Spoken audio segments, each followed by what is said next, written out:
Yeah, you're feeling me. You know what I'm all about. Those of you who can't tell, since these things aren't overly detailed, that's the Sean Alexander bobblehead I got the year he was MVP, so, you know, I'm still repping him. I know you can say what you want about him. He's not what he used to be, but he's still this franchise's all-time leading rusher. He's still on the top 10 list for rushing touchdowns over a career. He's still got a chance. Well, at this point, I'd say probably not, but he still has a chance to build up a Hall of Fame caliber resume.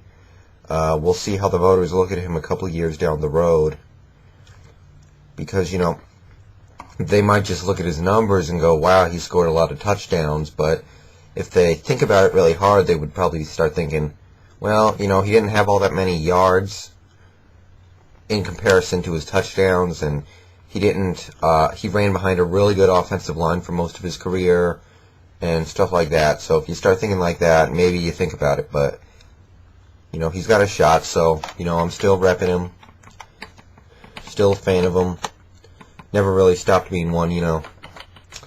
And as for tomorrow, if we're going to win, we need him to show up. That's pretty much it. So, you know, I got to support him out of necessity, if nothing else, if you know what I'm saying there. Anyway, divisional weekend. This is, you know, it's hard for me to say which is the best week for football out there. But I think the divisional weekend has to be really high up there because, excuse me, you got 4 games, the stakes are high, and they're all good teams. All these teams either, you know, got the first round bye or they won a playoff game. And, you know, it's intense. You know, the entire weekend is jam-packed. You get some rivalry matchups, some, you know, pretty matchups that are somewhat foreign, and, you know, it's fun. So we'll see how things go. Anyway, you know, when I'm talking about the games and stuff, I don't have time in my videos to talk about things that happen not in a game, you know, like outside the lines, if you will. Like Bob Sanders got that new contract, and I never got a chance to comment on that. Personally, I don't consider it a good move because I think he got paid too much, but I do think it was a move they had to make because somebody was going to give him a big contract, and it might as well have been the Colts because, you know, people think he's this really, really good player, and he is, but only in the cover 2. If you try and put him in, I don't know, 3-4 or man-to-man or some other type of defense like that, it's not going to work. But somebody was going to be stupid enough to throw money at him and hope for the best. So that's something they had to do. Now all they got to do is franchise Dallas Clark, and they can do whatever they want with those 2 guards. What are their names? The 2 guards that are free agents this offseason. They're both starters. I can't remember their names, but I don't think they're particularly good. And I think they'd be alright with just getting 2 new ones and just plugging them in. And, you know, there are assistants being hired and fired, coaches being fired and hired, and Bill Parcells going to Miami, all that kind of stuff that I could comment on, but it's just hard to have time. But when the offseason starts, I am going to start talking about those kind of things more because there's going to be more time. So, you know, just in the interest of that, keep that in mind. Okay, I got picks for tomorrow, and right now I think I got 97 losses. So if I could keep my losses on these last 7 games of the year to 3 or less, I think that would be pretty good. I don't know how I've done in previous years, but I'm pretty sure this is one of my better years ever. So hopefully I can just stay below at 100 losses or below. Okay, for this first game, you know, I'm trying to it's difficult for me to find an updated injury report because the one I usually look at hasn't updated for a little while. But I look things over, and I look at our receivers, and I see DJ Hackett just sprained his ankle again, and he's a game-time decision. And, you know, injuries for him are becoming a real concern. he's just an injury-prone guy that we need out there, but he has a hard time staying healthy, and that's really starting to become an issue. And, Dion Branch, he's going to play, but he's not 100%. He's pretty close. So when I look at that, I think, it's not going to be easy to pass the ball. The weather's going to be bad. Green Bay has really good corners. You got Charles Woodson, who actually is also on the injured report, and Al Harris. And even when you get down to like Tramon Williams and other players like that lower on the depth chart, it gets difficult. It's really going to be difficult to pass on Green Bay, and our running game is what it is. It's obviously been not been very good this year. We don't have one guy that can take over a game.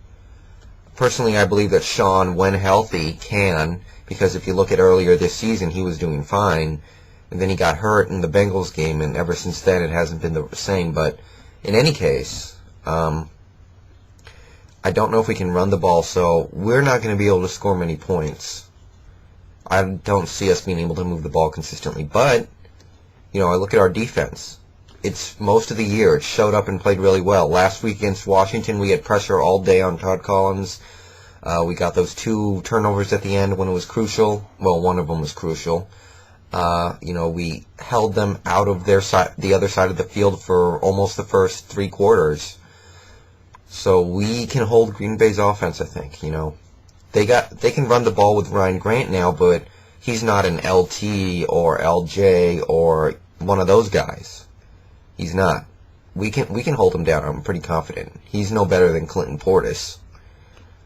So I think we can take care of our business there. And as for stopping the pass, it's all about the pass rush, because Green Bay has that great offensive line. I think it's a pretty great one. Chad Clifton. I don't know many names on it. I do know Chad Clifton, who I respect the hell out of, anchoring that line. And, I don't think any of the receivers are particularly great. Greg Jennings is a nice speed threat who has a nose for the end zone. And Donald Driver does great work over the middle. And James Jones and Corin Robinson are good for big plays here and there. And you got Ruvel Martin and Donald Lee and Bubba Franks. So, there are a ton of targets. I personally don't think Driver is as good as some people say. I do like Jennings a lot, but it's very deep, so when you play Green Bay, you really have to test your cornerback depth chart. So, of course we know what Trufant can do. I'm confident that he can take care of Driver. And you got Jennings on Jennings, and Babineau on probably James Jones. But then you start getting to people you don't know so well. You got Josh Wilson, our dime back, coming in. I don't know who our 5th defensive back is. Maybe Kevin Hobbs. We have no idea what he can do. And then you got safeties coming up to play man-to-man. And we got good safeties. Again, we have a good all-around defense. But you're starting to test areas of our defense that we don't have as much confidence in as our linebackers, our defensive line, and etc. So, if Favre can just start fighting players like Ruvel Martin or Donald Lee and etc. on a regular basis, it's going to be difficult. It's going to be hard to cover all those different guys because, on any given play, he has 7 legitimate targets out there. So the key is the pass rush. We really, really have to get a pass rush. We're definitely going to have to, do a little bit of blitzing because the front 4 is just not going to get consistent pressure, I don't think. Patrick Kearney's a great player, but he's going up against, I guess it would be, like I said, their left tackle, Chad Clifton. That's not an easy matchup, so we're going to blitz.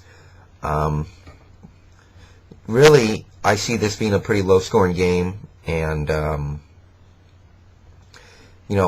I think our best shot at winning is coming up with a big play early, like an 80-yard run or 80-yard pass or kick return for a touchdown or turnover that leads directly to points, something like that. Because I think that if we play a normal, grinded-out, work for